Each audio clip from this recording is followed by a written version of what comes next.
Hello players, I'm excited to bring you this video here.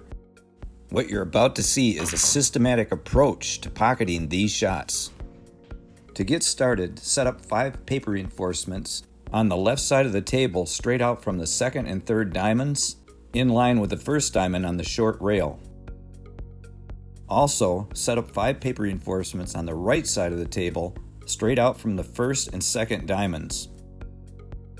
Position the paper reinforcement straight up from the first diamond on the short rail. Beginning with the first location, shoot the cue ball only over the opposing paper reinforcement. What you'll find is that you'll be able to go 3 cushions with the cue ball into the side pocket. The objective here is to see where the cue ball will strike on the short rail. As you progressively shoot each position, you're going to notice that the angle going into the short cushion is different on each shot. The interesting thing here is that each position on the short rail becomes exponentially shorter as we move the cue ball up table.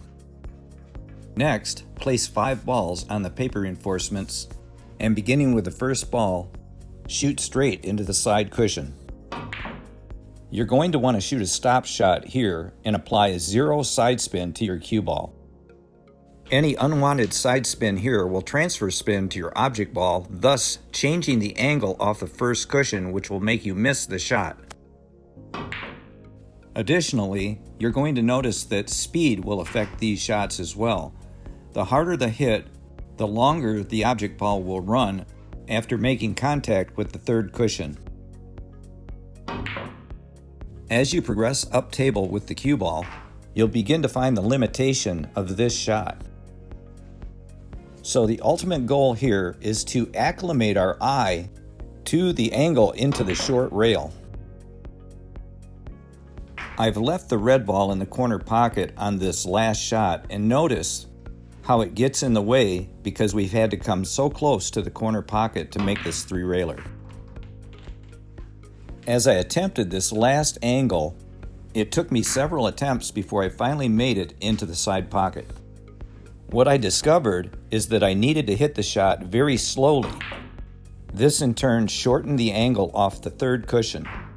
I found this to be the limit of these shots, as this is the breakdown point once we are out from the second diamond. So now it's time to shoot some actual shots. Now notice here I have the yellow ball within the first quadrant.